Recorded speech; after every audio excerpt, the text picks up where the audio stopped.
हम लोग कभी जैनियों का विरोध नहीं किया, हम लोग हमेशा उसका आस्था का ख्याल रखें, लेकिन वो लोग हमेशा हमारे आस्था का खिलवाड़ करते हैं। देखिए यहाँ मारंग मुरुंग का बोर्ड लगा हुआ था, कुछ महीना पहले ये उखाड़ के फेंक दिया गया था, लेकिन जैनियों ने देखा कि अगर इको सेंसिटिव जोन रहेगा तो यहाँ पर हम लोग अपना मंदिर नहीं बना सकते, अपना ट्रस्ट नहीं बना सकते, अपना घर नहीं बना सकते, तो अपनी कोठियाँ नहीं बना सकते। तो इन लोगों ने क्या किया कि इको सेंसिटिव जोन को हटाने का षड्यंत्र के तहत हटाने का काम कर रहे हैं। इसके 3 बाबा के बयान आता है। एक बाबा कहता है कि माला छोड़ो और भाला पकड़ो, तो तुम बोल रहे हो कि भाला पकड़ो, तो साला हम भाला लेके पैदा लिए हैं, आओ यहाँ देखते हैं, मुकाबला करो, आके देखते हैं। वो लोग वहाँ दावा क्यों नहीं करते कि बिहार में ये पर्यटन स्थल होना चाहिए, ये जैनियों का है, वहाँ क्यों नहीं दावा करते? ये क्यों यहाँ दावा करते हैं कि पारसनाथ हमारा है? पारसनाथ किसी का बाप का नहीं है। तो तुम्हारा जब औकात इतना पैसा देने का है तो तुम बिहार सरकार को काहे नहीं कहते कि पावापुरी और वैशाली को मुक्त कर दे? आप वहाँ दावा क्यों नहीं करते? तुम्हारे में इतना पैसा है तो काहे नहीं खरीद लेते? हम हमारे जमीन को खरीदने चलना चाहते हैं। पैसा बोलता है ये सरकार पूंजीपतियों की, चाहे सेंट्रल की मोदी सरकार हो, चाहे राज्य की हेमंत सोरेन की सरकार हो, दोनों के दोनों ये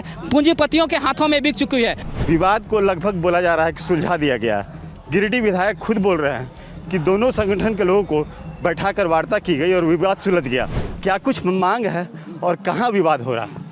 कैसे, कौन सुदीप सोनू होते कौन है, सबसे पहली बात है, और कैसे सुलझा दिए? क्या जो भारत सरकार जो लेटर पास की है जिनके अनाधिकृत प्रवेश वर्जित है, क्या वो लेटर वापस ले ली गई? नहीं ले ली गई। क्या उनको जो जैनियों के द्वारा यहाँ के स्थानीयों का, मूलवासियों का, आदिवासियों का जो बहिष्कार किया जा रहा है, क्या वो समय बन गया? नहीं बन गया। हम लोग कभी जैनियों का विरोध नहीं किया, हम लोग हमेशा उसका आस्था का ख्याल रखें, लेकिन वो लोग हमेशा हमारे आस्था का खिलवाड़ करते हैं। देखिए यहाँ मारंग मुरुंग का बोर्ड लगा हुआ था, कुछ महीना पहले ये उखाड़ के फेंक दिया गया था। हमारी आस्था के साथ सदैव वो लोग खिलवाड़ करते हैं, लेकिन हर समय हम लोग ने उसके आस्था का ख्याल रखा। हमारे यहाँ भौमिया बाबा जी जहाँ हम लोग बलि देते थे, लेकिन उस बलि को हम लोग यहाँ से जाके नदी में जाके देते हैं उनके नाम पर, लेकिन हम लोग उस आस्था का ख्याल रखे। लेकिन ये लोग हमारी ज़मीनों को, हमारे जंगल को ये लोग लूट रहे हैं और उनमें बड़ी बड़ी कोठियाँ, बड़े बड़े मंदिर बना रहे हैं। हम ये नहीं कहते कि यहाँ जैनियों को प्रतिबंधित लगा देने, हम कहते हैं कि जो समय आज तक बंद के चला आ रहा है वही चलने दिया जाए। सबसे पहला मांग इन लोग का, कहते हैं कि दारू, बीड़ी, सिगरेट, गुटखा, तंबाकू, ये सब चीज़ों पर प्रतिबंधित होने चाहिए। इसका हम भी समर्थन करते हैं, प्रतिबंधित होना चाहिए।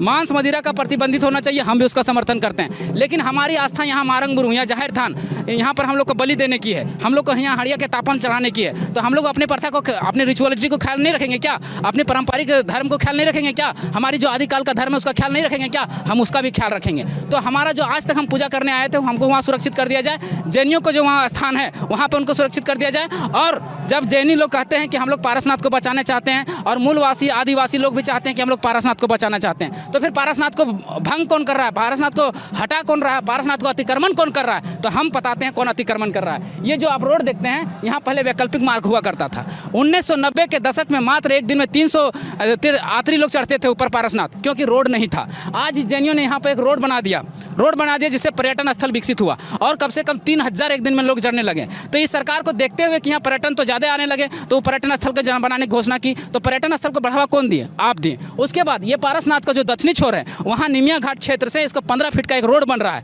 15 फीट का, जो पारसनाथ के पहाड़ तक कार चढ़ेगी। तो पर्यटन को बढ़ावा कौन दे रहे हैं? आप दे रहे हैं। फिर कहते हैं कि पर्यटन स्थल नहीं बनना चाहिए, हम भी उसका विरोध करते हैं कि पर्यटन स्थल नहीं बनना चाहिए। क्यों? क्योंकि पारसनाथ अति संवेदनशील क्षेत्र है, इको सेंसिटिव जोन है, जहाँ दुर्लभ पक्षी, दुर्लभ जीव जंतु, दुर्लभ पेड़ पौधे, औषधीय गुणों वाले सारे संसाधन यहाँ मौजूद हैं, उसको इको सेंसिटिव जोन में रखा जाना चाहिए। और इको सेंसिटिव जोन का मतलब होता है कि वो 26 किलोमीटर के दायरे में वहाँ पर कोई भी गैर वानिकी कार्य नहीं हो सकता। जैसे आप मंदिर नहीं बना सकते, ट्रस्ट नहीं बना सकते, और भी किसी तरह के कार्य नहीं कर सकते। लेकिन जैनियों ने देखा कि अगर इको सेंसिटिव जोन रहेगा तो यहाँ पर हम लोग अपना मंदिर नहीं बना सकते, अपना ट्रस्ट नहीं बना सकते, अपना घर नहीं बना सकते, तो अपनी कोठियाँ नहीं बना सकते। तो इन लोगों ने क्या किया कि इको सेंसिटिव जोन को हटाने का षड्यंत्र के तहत हटाने का काम कर रहे हैं। उसके बाद ये लोग कहते हैं कि हम यहाँ के लोगों का विकास करते हैं। आप यहाँ के आसपास जितना गांव है, 15-20 जितनी भी गांव हैं, सभी गांव में आप जाके मूल्यांकन कर लिए कि वहाँ पानी का, पीने का पानी है, वहाँ शिक्षा का व्यवस्था है, वहाँ का स्वास्थ्य का व्यवस्था है। कुछ नहीं किया है जैनियों ने, केवल यहाँ लूटने का काम किया इन जमीनों को। और हम एक बात पूछना चाहते हैं, जब यहाँ की ज़मीनें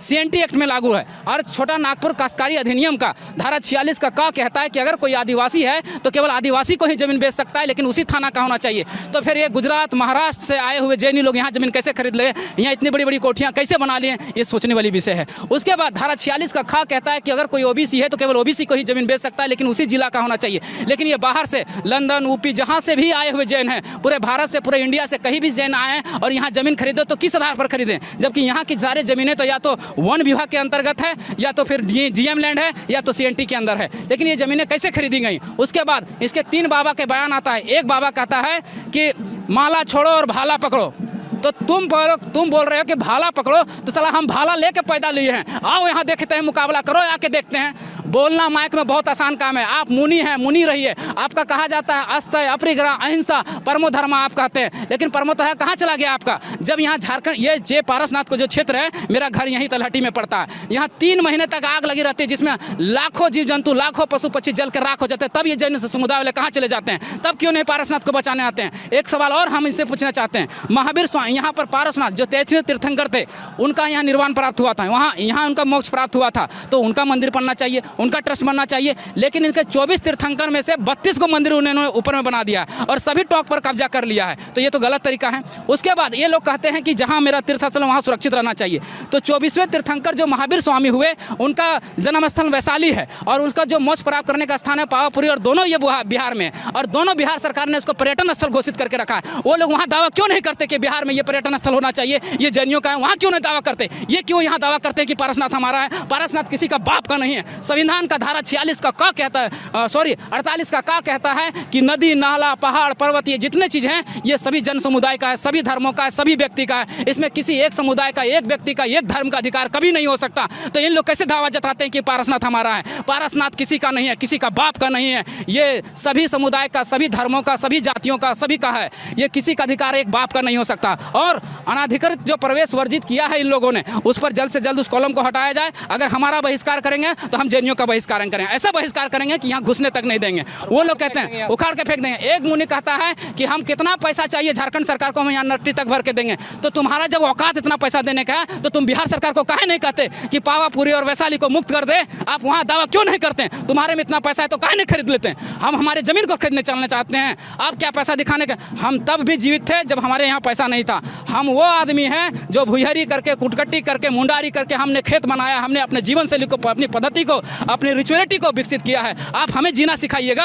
हम वहाँ से आदमी हैं, हम जहाँ से विकसित हुए हैं वहाँ तक आप सोच भी नहीं सकते, हम वहाँ से विकसित हुए हैं। हम इस तलहटी के निवासी हैं, हम यहाँ के दुख को जानते हैं, हम यहाँ के दर्द को जानते हैं। ये लोग जितने भी स्थानीय हैं, मूलवासी, आदिवासी के दुकानों से ये लोग प्रतिबंध लगा रहे हैं कि यहाँ से सामान ना खरीदा जाए। ठीक है, मत खरीदिए, हम भी यहाँ घुसने आपको नहीं देंगे। जब हमारा जमीन जाएगा, जब हमारा जंगल गया है और हम ही को नहीं रोजगार मिलेगा, तो हम तुमको क्यों घुसने देंगे? सिंपल सी बात है। हम किसी धर्म, जाति, विशेष लिंग या संप्रदाय का विरोधी नहीं है, लेकिन अगर हमारी माटी पे आँच आई, हमारी अस्मिता पे आँच आई, तो हम किसी को नहीं बख्शेंगे। हम नहीं जानते संविधान को, हम नहीं जानते उस लोकतंत्र को। अगर हमारी माटी पे आँच आई, हम संविधान को फॉलो करते हैं, हम संविधान को मानते हैं तभी तक, जब तक हमारे पर अतिक्रमण नहीं हुआ। अतिक्रमण केवल यहाँ टाटा, बीसीएस, सीसल, मेसन, वेदांता ही नहीं कर रही है, यहाँ धर्म के नामों पे जमीनों को लूटा जा रहा है। हमारे आदिवासी भाई बहन किन्हीं को चेहरे में देखिए, कोई लगता है कि ये लोग लड़ने वाले लोग हैं, किन्हीं का विरोध कर सकते हैं? नहीं कर सकते हैं। आज जहाँ आप देख रहे हैं घना जंगल, यहाँ ऊपर चढ़ के देखिएगा तो बड़ी बड़ी मंदिरें बन चुकी है।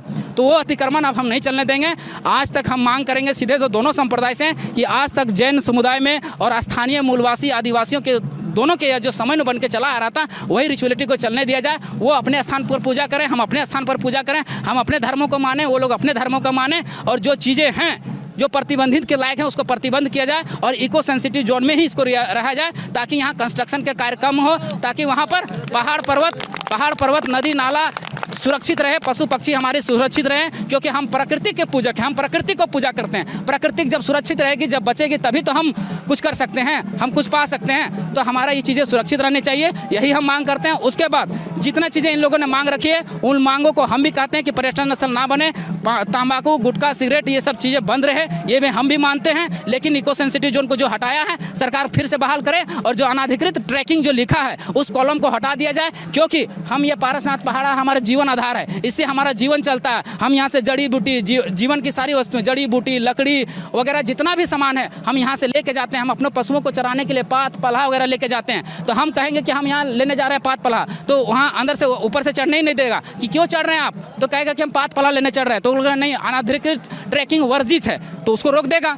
उसके बाद तो कहेगा कि कहाँ धर्म करने जा रहे हैं, वहाँ पर ये क्या पूजा करने जा रहे हैं, हाँ तब चढ़ने देगा। तो हम लोग पूजा करने नहीं, हम बड़ पहाड़ है, हमारा मारंग बुरुंग है, हमारा जाहिर थान है, हमारा महांजी थान है, उस पर हमारा आस्था है, हमारी आस्था को सुरक्षित रखा जाए। हम इतना ही कहना चाहते हैं। आदिवासियों की सरकार है यहाँ पर, आदिवासी भी अपने हक और लड़ाई के लिए लड़ रहे हैं, 1-2% जैनी हैं, क्या लगता है पैसा बोलता है? पैसा बोलता है। ये सरकार पूंजीपतियों की, चाहे सेंट्रल की मोदी सरकार हो, चाहे राज्य की हेमंत सोरेन की सरकार हो, दोनों के दोनों ये पूंजीपतियों के हाथों में बिक चुकी है। 1% पूंजीपति लोग, 1% यहाँ इस क्षेत्र में 0.1% भी चैन नहीं है, 0% 1% भी नहीं। लेकिन उन लोगों ने देखिए 8 दिन के आंदोलन में इतना बड़ा हंगामा खड़ा कर दिया। और हम लोग 1 साल से आंदोलन कर रहे हैं अपनी भाषा और अपना खतियान के लिए, आज तक सरकार की हिम्मत नहीं हो कि उसको लागू कर सके, जिससे हमारी अस्मिता की रक्षा होती है, जिससे हमारा अधिकार की रक्षा होती है। तो सोचने वाला विषय है कि ये पूरा पूंजीपतियों की सरकार है, जिसके हाथों में पूंजी है, वही सरकार चलाता है, वही सिस्टम को चलाता है।